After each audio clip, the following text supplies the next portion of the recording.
आओ आज आपको एक ऐसी कहानी से रूबरू कराते हैं जो आश्चर्यचकित कर देने वाली है और बिल्कुल हैरान कर देने वाली ऐसी कहानी।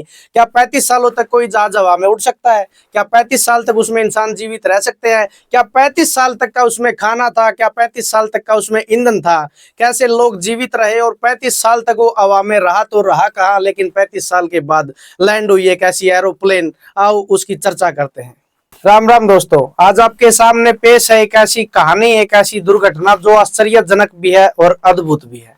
यह कहानी एक फ्लाइट सैंटियागो फ्लाइट नंबर 513 की है, जिसने 4 सितंबर 1954 को वेस्ट जर्मनी के आचेन इंटरनेशनल एयरपोर्ट से उड़ान भरी थी। इस विमान को ब्राजील के पोर्टो एलिग्रे एयरपोर्ट पर पहुंचना था। इसके बीच का जो समय था वो 18 घंटे की दूरी थी, लेकिन यह विमान 35 साल तक पता नहीं कहां गायब रहा। 4 सितंबर 1954 को वेस्ट जर्मनी के आचेन इंटरनेशनल एयरपोर्ट से उड़ान भरी, लेकिन इस विमान को ब्राजील पोर्टो एलिग्रे इंटरनेशनल एयरपोर्ट तक पहुंचना था, जिसका समय केवल और केवल 18 घंटे है। लेकिन यह विमान 35 सालों के बाद उस इंटरनेशनल एयरपोर्ट तक पहुंचा। कुछ नॉर्मल चल रहा था। Santiago flight number 513 Atlantic ocean महासागर के जैसे ही ऊपर पहुंची, वो एटीसी के रेडियर से बिल्कुल गायब हो गई। एटीसी में काम कर रहे मेंबर्स ने बार बार फ्लाइट से कांटेक्ट करने की कोशिश की, लेकिन वहां तक ना आवाज जा रही थी ना आवाज आ रही थी। उनसे कोई कांटेक्ट नहीं हो पाया। बार बार कोशिश करने के बाद वो नाकाम रहे। फ्लाइट नंबर 513 अचानक रेडियर से गायब होने के कारण सभी में खलबली मची हुई थी। सैंटियागो फ्लाइट नंबर 513 88 मेंबर्स और 4 क्रू मेंबर्स को लेकर जर्मनी से रवाना हुई। इस फ्लाइट के कैप्टन मिगवल विक्टर क्रू नहीं जानते थे कि उनके साथ कोई ऐसी आश्चर्यजनक घटना घटने वाली है। हर बार की तरह सब कुछ नॉर्मल था।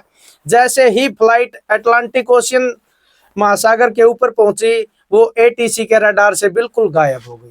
एटीसी में काम करने वाले कर्मचारियों ने बार बार कोशिश की उनसे संपर्क करने की, लेकिन उनसे संपर्क नहीं हो रहा। सैंटियागो फ्लाइट नंबर 513 से बार बार कांटेक्ट करने की कोशिश की जा रही थी, लेकिन वो धीरे धीरे विमान एटीसी के रेडियर से बिल्कुल ही गायब हो गया।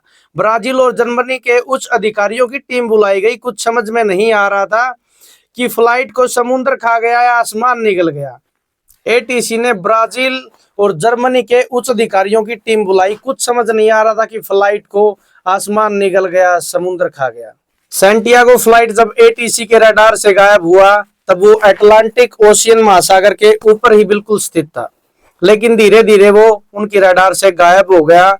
उन्होंने एक जांचकर्ताओं की टीम बनाई और उन्हें अटलांटिक ओशियन के लिए रवाना कर दिया। वहां जाने के बाद रिसर्च टीम ने पता किया कि यहाँ ना तो कोई क्रैश हुए प्लेन का मलबा मिला और ना ही कोई दुर्घटनाग्रस्त होने की कोई संभावना स्थिति दिखाई दी।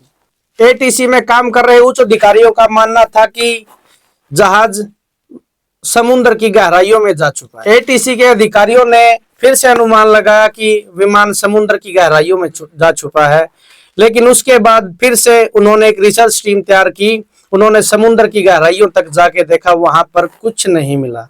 ना कोई क्रैश हुए प्लेन का मलबा मिला, ना कोई प्लेन के क्रैश होने की कोई खबर मिली। कारण यात्रियों के परिवार वाले जानना चाहते थे कि आखिरकार हुई तो हुई दुर्घटना क्या, लेकिन बार बार रिसर्च के बाद कोई भी पता नहीं चला। कुछ दिन बीते, कुछ हफ्ते बीते, फिर कुछ साल बीत गए। धीरे धीरे सर्च ऑपरेशन को बंद कर दिया गया। सन 1956 में सैंटियागो एयरलाइंस को ताला लगा दिया गया। 12 अक्टूबर 1989 को एक अज्ञात एरोप्लेन ब्राजील के एटीसी के रडार में दिखाई दिया। उन्होंने जैसे ही उस एरोप्लेन से कोशिश की संपर्क करने की, लेकिन बार बार संपर्क नाकाम रहा, ना वहां से कोई रिप्लाई मिला। जल्दी जल्दी में रनवे को खाली कराया गया। कुछ पलों के बाद अज्ञात विमान ब्राजील के एयरपोर्ट पर लैंड कर गया। एटीसी के अधिकारियों में कर्मचारियों में खलबली मच गई। जल्दी जल्दी में एसीटी के कर्मचारी व अधिकारियों ने उसके पास जाकर देखा। वहां जाकर जो दिखाई दिया वो एक अचंभित कर देने वाला दृश्य था। सबकी आंखें खुली की खुली ही रह गई। आनंद फानन में सभी अधिकारियों व कर्मचारियों ने दौड़कर उसके पास का मुआयना करने की कोशिश की, लेकिन वहां उन मुआयने में जो देखने को उनको मिला, उनकी आंखें खुली की खुली रह गई। हाँ, वही फ्लाइट सैंटियागो फ्लाइट नंबर 513, ये वही विमान है जो अटलांटिक ओशियन महासागर के ऊपर से गायब हुआ था। विमान को देखकर सबकी आंखें खुली की खुली रह गई और एक आश्चर्यजनक जो माहौल उस समय था, वहां जाकर सभी की आंखें खुली की खुली रह गई। हाँ, वही फ्लाइट सैंटियागो फ्लाइट नंबर 513 जो काफी सालों के बाद ब्राजील के एयरपोर्ट पर पहुंची थी। वहां जाकर देखने के लिए दृश्य जो दिखाई दिया वो बहुत ही एक आश्चर्यजनक कर देने वाली कहानी थी। हाँ, उस विमान में बैठे सभी सीटों पर कंकाल ही कंकाल थे। मिगुएल विक्टर उनके हाथों में प्लेन का कंट्रोल था, उनका शरीर भी कंकाल का बन चुका था। सब हैरान थे, सबके मन में काफी सवाल थे। प्लेन लैंड कैसे हुआ, प्लेन का इंजन कैसे चालू है, सबके मन में काफी सवाल थे, लेकिन सवाल ही सवाल थे, सवालों का कोई जवाब नहीं था। ब्राजील सरकार ने इस घटना को पर्दा डाल दिया ताकि जनता में पैनिक ना फैले। काफी रिसर्च के बाद भी कुछ पता नहीं चल पाया, लेकिन सन 1989 में एक फेमस पत्रकार इरविन फिशर ने इस घटना से पर्दा उठाया।